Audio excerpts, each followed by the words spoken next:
রাসূল আকরাম সাল্লাল্লাহু আলাইহি ওয়াসাল্লামের কাছে এক মহিলা আসলেন। ইয়া রাসূলুল্লাহ, আমি গুনাহ করে ফেলেছি, জিনা করেছি, আমার শাস্তি প্রয়োগ করেন, কুরআনের শরীয়তের বিধান আমার উপরে জারি করেন। আল্লাহর রাসূল সাল্লাল্লাহু আলাইহি ওয়াসাল্লাম বললেন, তোমার কোনো অভিভাবক আছে নাকি? হ্যাঁ, অভিভাবক আছে। অভিভাবককে ডাকা হলো।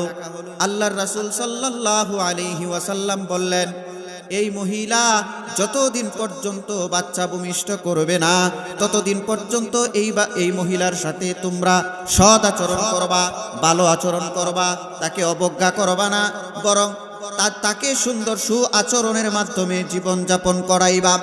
রাসূল আকরাম সাল্লাল্লাহু আলাইহি ওয়াসাল্লাম ওই অভিভাবকের কাছে মহিলাটাকে বুঝায়া দিলেন। মহিলা চলে গেলেন, কিন্তু তার ভিতরে তওবা, সে গুনাহ করেছে, তার ভিতরে একটা বেচৈনি ভাব ছিল, তার ভিতরে একটা বেকারার ভাব ছিল। ও মুসলমান ভাইরা রে আমার, ওই মহিলা সঠিকভাবে খায় না, সঠিকভাবে ঘুমায় না, কখন জানি আল্লাহ তাআলা মৃত্যু ঘটায়া দেয়। মৃত্যু যদি হয়ে যায় তাহলে শরীয়তের বিধান তো আমার উপরে জারি হলো না, শরীয়তের বিধান তো আমার উপরে বাস্তবায়ন হলো না। আমি যদি এই অবস্থায় মারা যাই, কাল কিয়ামতের ময়দানে আমি কিভাবে আল্লাহ তাআলার কাছে মুখ দেখাবো, কিভাবে আমি রাসূলের কাছে মুখ দেখাবো? दिन के सूरज डूब रहा है हम लोगों के सामने, दिन के सूरज डूब रहा है हम लोगों के सामने, रोज हशर में क्या जवाब है मुस्तफा की सामने, रोज हशर में क्या जवाब है मुस्तफा की सामने। मुसलमान भाईरा रे আমার, মহিলা ঘুমায় না, মহিলা খায় না, সারাক্ষণ শুধু তার ভিতরে চিন্তা, বেচৈন বাপ, বেচৈন বাপ, কখন জানি আমার মৃত্যু হয়ে যায়, আমার শরীয়তের বিধান এখনো বাস্তবায়ন করা হয় নাই। এই অবস্থায় যদি আমি মারা যাই, কাল কিয়ামতের ময়দানে আমার হাবিব পয়গম্বরের কাছে আমি কিভাবে মুখ দেখাবো? লজ্জায় তো আমি আল্লাহর হাবিবের কাছে যেতে পারবো না, আমি আল্লাহ তাআলার কাছে লজ্জায় মুখ দেখাতে পারবো না। এই চিন্তায় খায় না, ঘুমায় না, কখন জানি মৃত্যু হয়ে যায়। আল্লাহ তাআলা আস্তে আস্তে সময় কাটতে কাটতে 9 মাস 10 দিন চলে গেল, সন্তান ভূমিষ্ঠ হলো। আল্লাহর রাসূলের কাছে সন্তানটাকে কোলে নিয়া আল্লাহর রাসূলের দরবারে উপস্থিত হলেন। আল্লাহর রাসূল, ওগো পয়গম্বর, ওগো নবীজি, আপনি আমার উপরে তাড়াতাড়ি শরীয়তের বিধান বাস্তবায়ন করেন, সন্তান ভূমিষ্ঠ হয়ে গেছে। আল্লাহর রাসূল সাল্লাল্লাহু আলাইহি ওয়াসাল্লাম ওই মহিলার সন্তানটাকে আলাদা করে দিয়া ওই মহিলাকে শরীয়তের বিধান বাস্তবায়ন করার জন্য সাহাবায়ে কেরামদেরকে হুকুম দিলেন, ও আমার সাহাবারা, তোমরা কি করো, একটা কোমর বুক পর্যন্ত গর্ত করো। বুক পর্যন্ত গর্ত করা হলো, ওই মহিলাকে ওই গর্তের ভিতরে রাখা হলো, মাটি চাপা দেওয়া হলো, তাকে সঙ্গে সার পাথর মেরে মেরে এরকম ভাবে মৃত্যু ঘটানো হলো। আল্লাহর রাসূল সাল্লাল্লাহু আলাইহি ওয়াসাল্লাম ওই মহিলা যখন মৃত্যুবরণ করলেন, মৃত্যুবরণ করার সঙ্গে সঙ্গে সাহাবায়ে কেরামদেরকে হুকুম দিলেন, ও সাহাবারা, জানাজার ব্যবস্থা করো, আমি নবীজি নিজে এই মহিলার জানাজা পড়াবো। জোরে জোরে বলেন না সুবহানাল্লাহ। জিনাকারীর শাস্তি কি জানেন আপনারা? জিনাকারীর শাস্তি কি আপনারা জানেন? একজন বিবাহিত মেয়ে, বিবাহিত ছেলে যদি জিনা করে, তাদের শাস্তি কি হবে? তাদের শাস্তি হলো, এই পক্ষের একজন মাতাব্বর, ওই পক্ষের একজন মাতাব্বর, 2 মাতাব্বরে মিলা এই পক্ষ থেকে 10,000, ওই পক্ষে 10,000। আর হুজুরদেরকে বলবে যে হুজুর, এত গেঞ্জাম কইরা লাভ কি, এত গেঞ্জাম করার দরকার নাই, মিটমাট করে দেই, হয়ে গেল। কথা বলেন ঠিক কি? ব্যবসা এটা জমজমাট ব্যবসা, চলতেছে না চলে না? হ্যাঁ, আরে ভাই, তালাক দিছে 30টা, কয়টা? জোরে এখন কয়টা? আরো জোরে। আরে মিয়া, এখন যদি চা খাওয়া কয় যে ভাই অমুক ভাইয়ের স্লোগান দিতে থাকো তো গলা তো ফাড়াইয়া নেবেন, চার মধ্যে চিনি না দিলেও আপনারা কি গলা ফাড়াইয়া ফেলাবেন? কথা কোন ঠিক কিনা?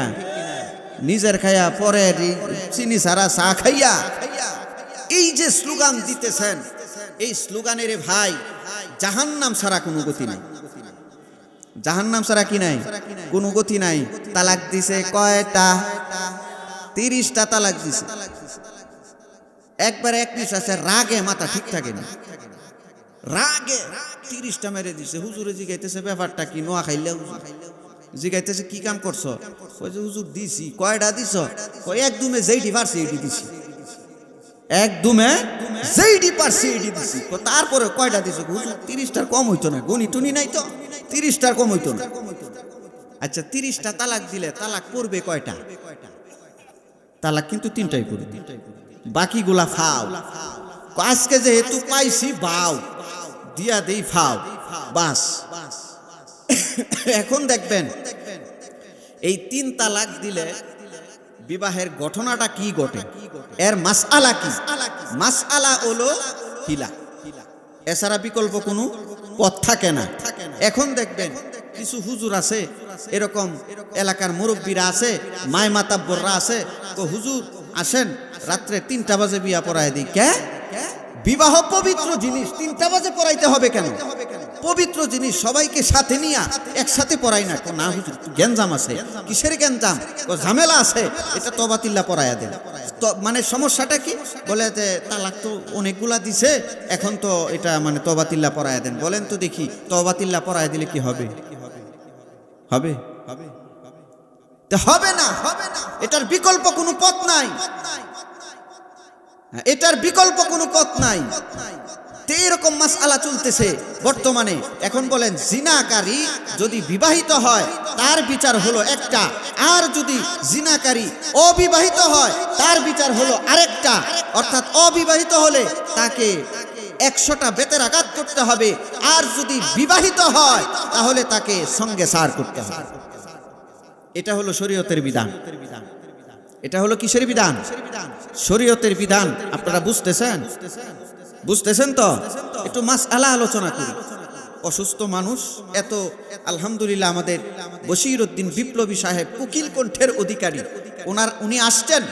আমি স্যাম্পল, বুঝেন নাই? এই যে আপনার মধুপুরে চালের দোকান আছে না, চালের দোকানে যায় দেখবেন বাটির মধ্যে কিছু কিছু চাল রেখে দেয়। এখন আপনি কিনতে যায় যদি বলেন বাটির মধ্যে অল্প অল্প চাল নিয়ে বসে রয়েছে, আমার কাছে কি চাল বিক্রি করবে? এর কাছেই তো চাল নাই, তাহলে তো আর আপনার চাল কিনা হবে না। বাটির মধ্যে স্যাম্পল রেখা দিছে, আপনি এখান থেকে পছন্দ করেন, যত বস্তা লাগবে গুদাম থেকে দেব। কথা বলেন ঠিক কিনা? ঠিক তেমনি ভাবে আমি হলাম স্যাম্পল, আসল মাল ভিতরে রয়ে গেছে। ইনশাআল্লাহ আসবে, আপনাদের কাছে আলোচনা করবেন। উকিল কণ্ঠের অধিকারী, প্রাণ ভরে আলোচনা করবেন, আপনারা প্রাণ ভরে শুনবেন ইনশাআল্লাহ। তো সম্মানিত উপস্থিতি, রাসূল আকরাম সাল্লাল্লাহু আলাইহি ওয়াসাল্লাম কি জানি করবেন? ওই মহিলার জানাজা পড়াবেন। সব কিছু কমপ্লিট, গোসল দেওয়া হলো, কাফন দাফন করানো হলো। কাফন দাফন করানোর পরে রাসূল আকরাম সাল্লাল্লাহু আলাইহি ওয়াসাল্লাম জানাজা পড়তে যাবেন। হযরত উমর ফারুক রাদিয়াল্লাহু তাআলা আনহু বলেন, ইয়া রাসূলুল্লাহ, আল্লাহর নবী পয়গম্বর, না আপনি তো এই মহিলার জানাজা পড়তে পারেন না, কারণ এই মহিলা একজন জিনাকারী, সে হলো তো অপরাধী। আপনি জিনাকারী মহিলার জানাজা পড়েন, আপনার নবীর শানে যায় না, আপনার নবীর মর্যাদা থাকে না। আপনি হলেন সাইয়্যিদুল মুরসালিন, সাইয়্যিদুল আম্বিয়া, সমস্ত নবীগণের সর্দার। আপনি হলেন খাতামুন নবিয়্যিন, আখিরি নবী। আপনার শানে এই একজন জিনাকারী মহিলার জানাজা পড়বেন, এটা তো হয় না। অতএব আপনি এই জানাজা পড়তে পারেন। হযরত উমর ফারুক রাদিয়াল্লাহু তাআলা আনহু বেটু দিছেন, নিষেধ করতেছেন যে এই মহিলার জানাজা আপনি পড়বেন না। হযরত উমর ফারুক রাদিয়াল্লাহু তাআলা আনহু কেমন ব্যক্তি ছিলেন? কেমন ব্যক্তি ছিলেন? অত্যন্ত গায়রতওয়ালা ব্যক্তি ছিলেন। হযরত উমর ফারুক রাদিয়াল্লাহু তাআলা আনহু যেই রাস্তা দিয়ে হাঁটতেন, শয়তান পর্যন্ত ওই রাস্তা দিয়ে হাঁটতে সাহস পেত না।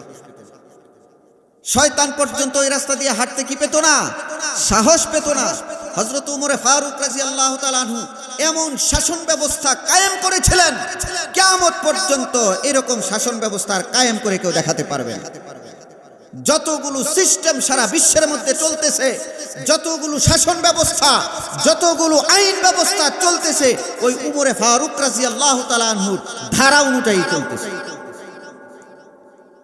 এত বড় গায়রতওয়ালা ব্যক্তি হযরতে উমরে ফারুক রাদিয়াল্লাহু তাআলা আনহু নিষেধ করতেছেন, না আপনি কি করবেন না, জানাজা পড়বেন না।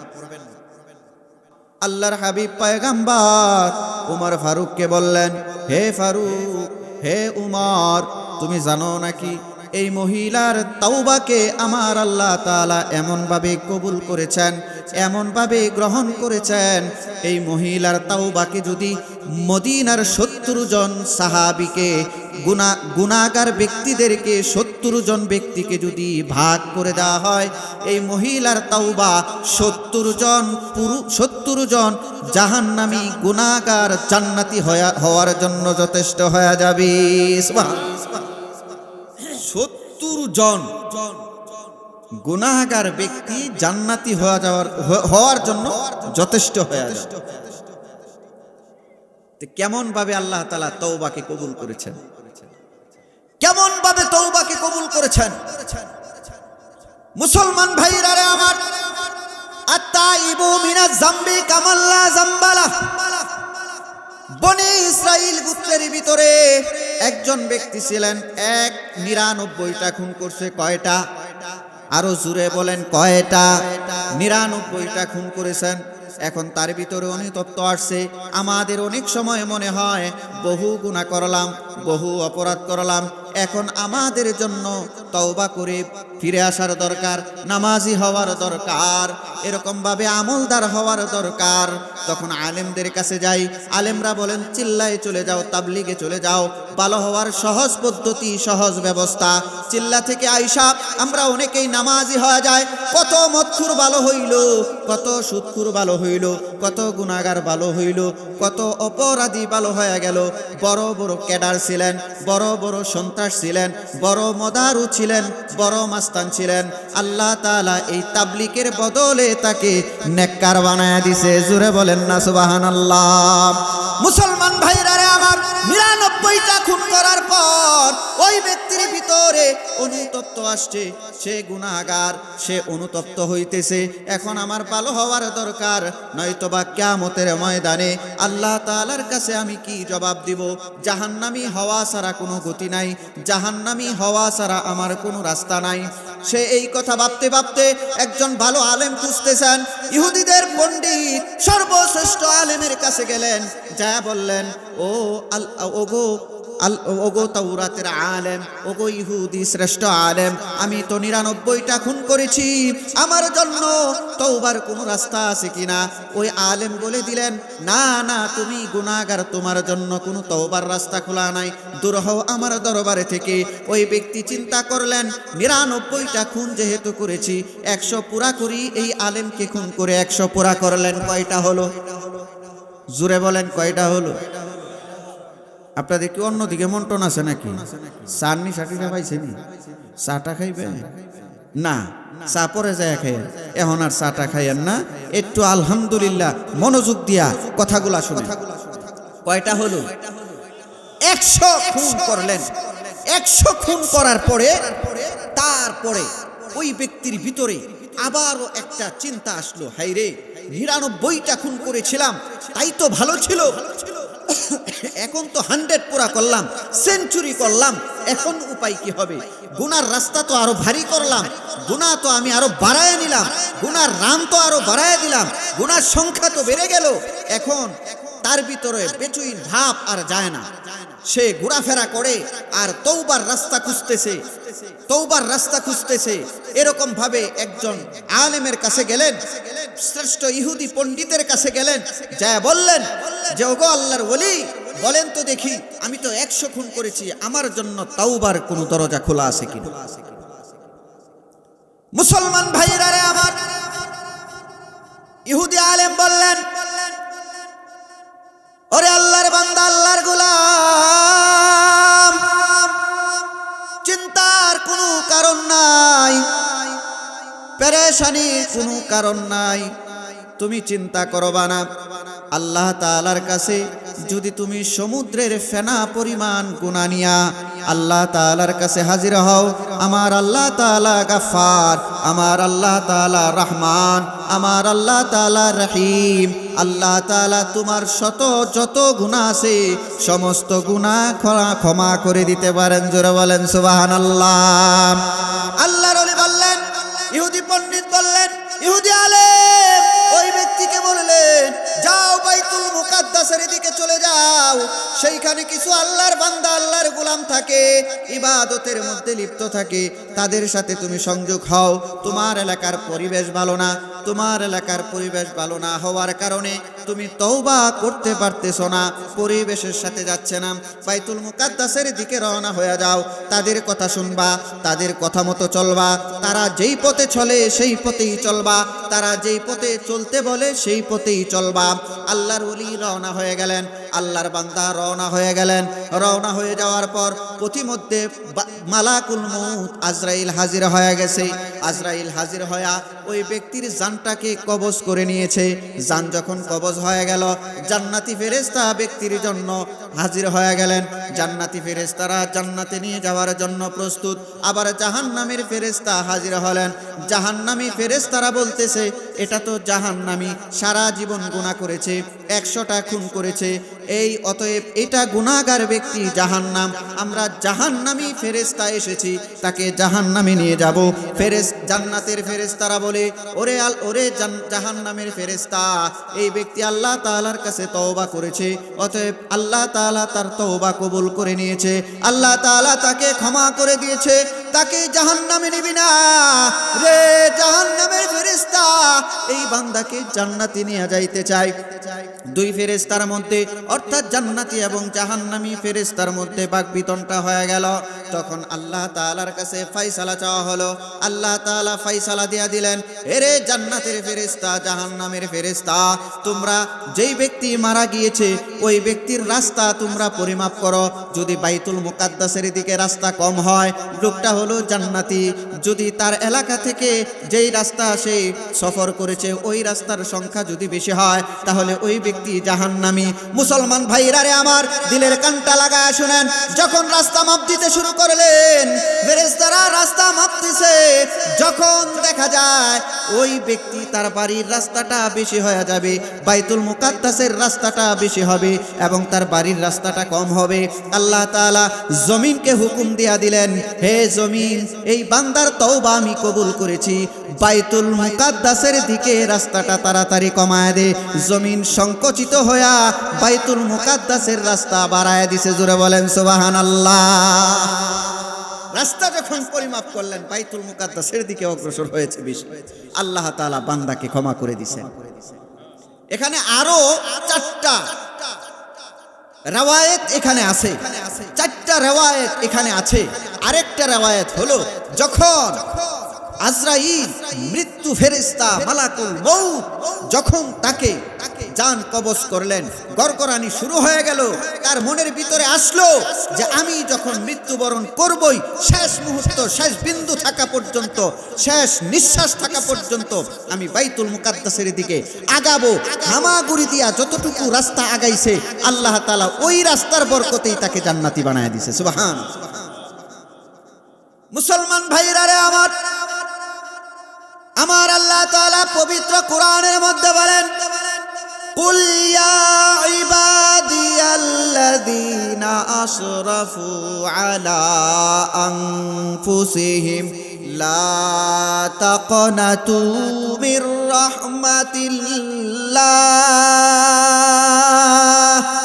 লা তাকনাতু মির রাহমাতিল্লাহ, লা তাকনাতু মির রাহমাতিল্লাহ, ইন্নাল্লাহা ইয়াগফিরুয যুনুবা জামিআ, ইন্নাহু হুয়াল গফুরুর রাহিম।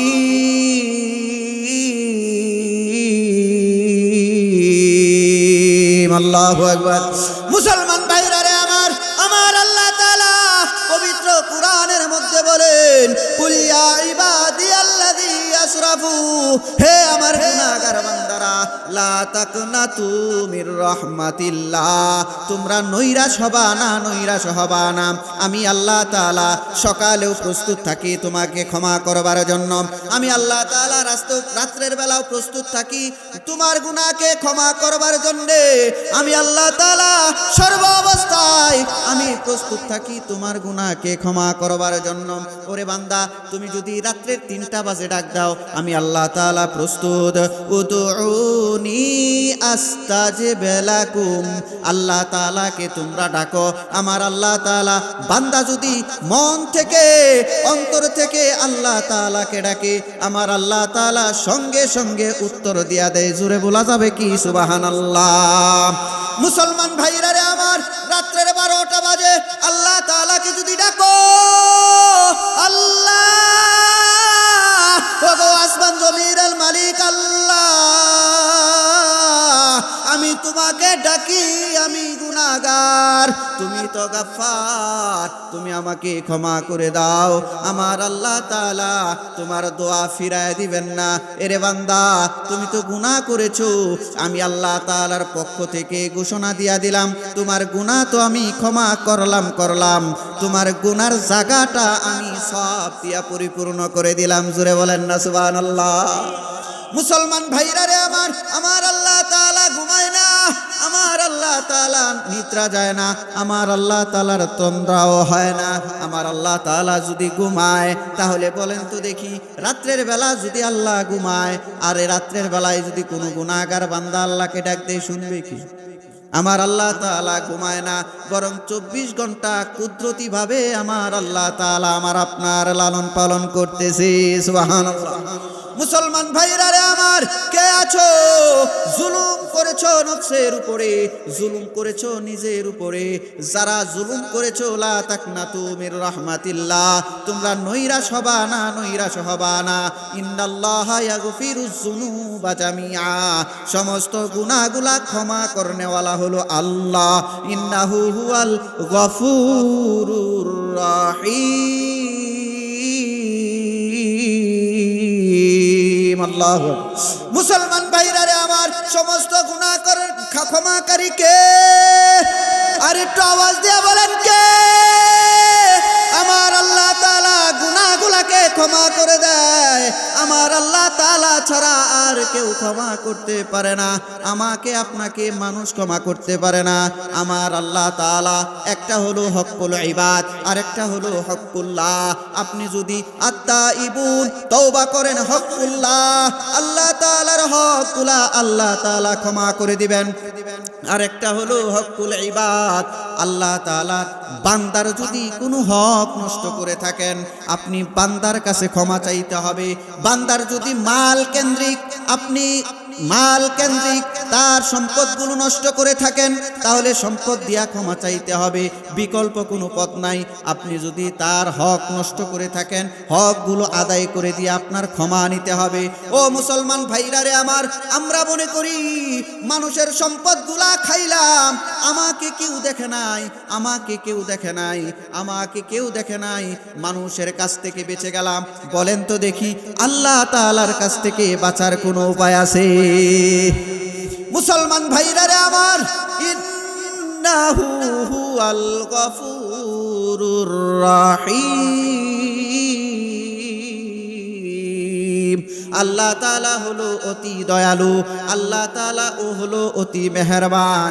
আমার আল্লাহ তাআলা আমার আপনার সমস্ত গুনাহগুলাকে ক্ষমা করে দিয়া জান্নাতবাসী বানায় দেখ। জোরে বলেন আমিন। তাহলে আমরা তওবা করতে রাজি আছি না?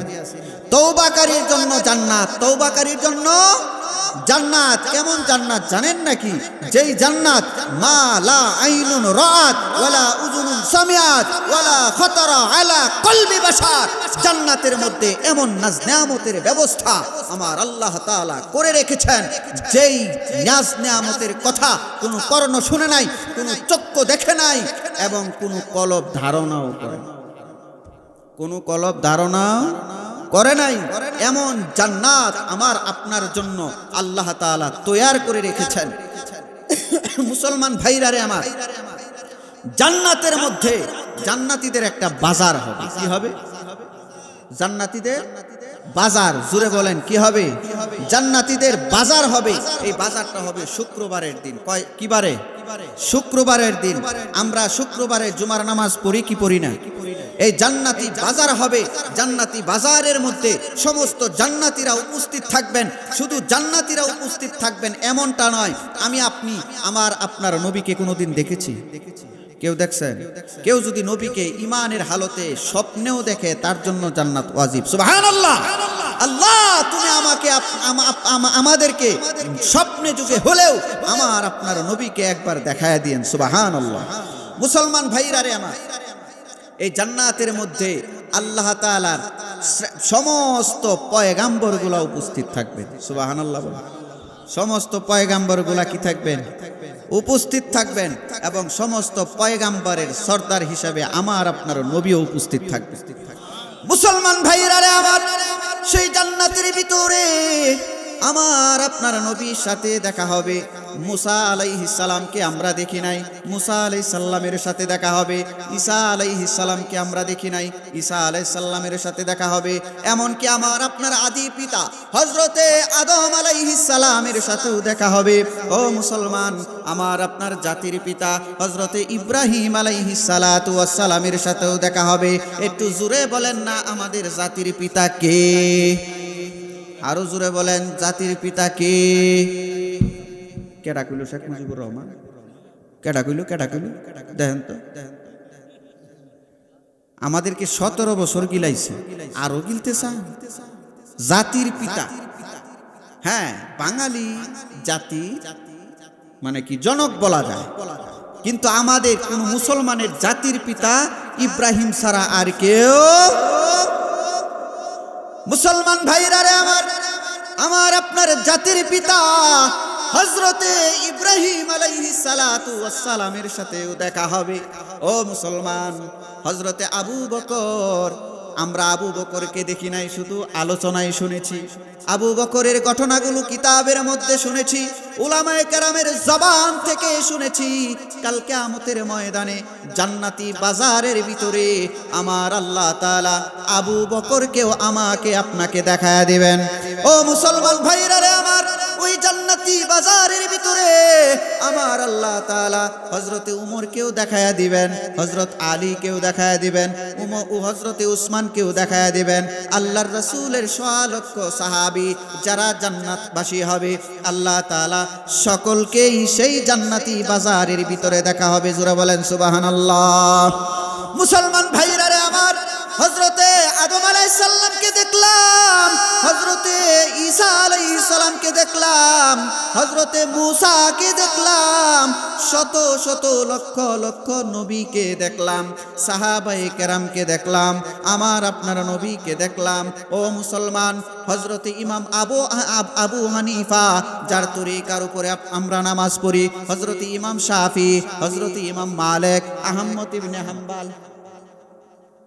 আহমদ ইবনে হাম্বাল বলে সকল 4 ইমামের সাথে সাক্ষাৎ হবে। ও মুসলমান, এবং 4 তরিকার পীর যারা ছিল, হযরতে খাজা মঈনুদ্দিন, বড় পীর আব্দুল কাদের জিলানী, মুজাদ্দিদে আল ফেসানি, খাজা বাহাউদ্দিন নকশবন্দি, 4 তরিকার ইমামও সেই জান্নাতি বাজারের ভিতরে উপস্থিত থাকবেন। ও মুসলমান, শত শত আল্লাহর ওলি, শত শত আল্লাহওয়ালা, কুরআনওয়ালা সেই জান্নাতের ভিতরে উপস্থিত থাকবে। ও মুসলমান ভাইরা রে আমার, তারপরেও যেন কিছু কিছু বান্দার মন ভরে না, কিছু কিছু বান্দার মন অতৃপ্ত থাকবে। আল্লাহ তাআলা ওই বান্দাদেরকে জিজ্ঞাসা করবেন, তোমাদের নিয়ামতগুলোকে আমি পুরা করে দেই নাই? কিছু কিছু বান্দা আল্লাহওয়ালা, আল্লাহর পাগল, যারা রাত্রের 3টা বাজে ঠান্ডা পানি দিয়া ওযু কইরা আল্লাহ তাআলার দরবারে পইরা কান্দে, ওগো রব্বুল আলামিন তুমি হলা আমার রব, এরকম ভাবে কান্দা কান্দা গুনাহগুলা মাফ করায়। ও মুসলমান, এই বান্দাগুলা বলবেন, জাদ্দ নিয়ামত,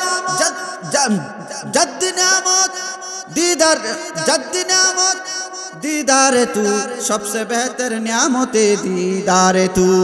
আল্লাহ তাআলা বলবেন, আল্লাহর পাগল বান্দাগুলা বলবেন, ও আল্লাহ তাআলা, ও আল্লাহ তাআলা, আমি সব কিছুই জান্নাতের ভিতরে পাইলাম, জান্নাতি নাজ নেয়ামত পাইলাম, জান্নাতের ফল ফ্রুট পাইলাম, জান্নাতের মধ্যে সবার সাথেই দেখা হলো, কিন্তু আমরা মুমিনের দিলের তামান্না হলো আপনার সাথে সাক্ষাৎ করা। জোরে বলেন না সুবহানাল্লাহ।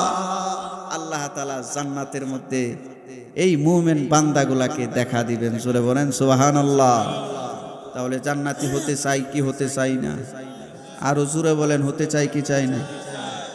এই হতে চাইলে আমাকে আপনাকে তাওবা করে ফিরে আসতে হবে। আত্তাইবুনাল আবিদুনাল হামিদুনাস সাইহুনার রাকিউনাস সাজিদুনাল আমিরুনা বিল মারুফ। এই সূরাতুত তাওবার 112 নম্বর আয়াতের একটা শব্দ এতক্ষণ বলল। কয়টা শব্দ? আত্তাইবুন তওবাকারীগণ, আল আবিদুন রয়ে গেছে ইবাদতকারীগণ, আল হামিদুন প্রশংসাকারীগণ, আস-সাইহুন রোজা পালনকারীগণ, আর রাকিউন রুকুকারীগণ, আস-সাজিদুন সিজদাকারীগণ। বলেন তো দেখি, इबादत तौबा करने वाला, इबादत करने वाला, रोजा रखने वाला, रुकू करने वाला, सिजदा करने वाला, वल आमिरूना बिल मारूफ, সৎ কাজের আদেশ করনে वाला, অসৎ কাজের নিষেধ করনে वाला, এগুলাই হলো মুমিনদের সিফত। জোরে বলেন সুবহানাল্লাহ। এই সমস্ত গুণ হবে যারা, জান্নাতি হবে তারা। জোরে বলেন সুবহানাল্লাহ। আল্লাহ তাআলা আমাদের সকলকেই তাওবা করে, সমস্ত গুনাহ থেকে তাওবা করে ফিরে এসে আল্লাহ তাআলার জান্নাতে প্রবেশ হওয়ার মতো তৌফিক দান করুক। সকলে বলি আমিন।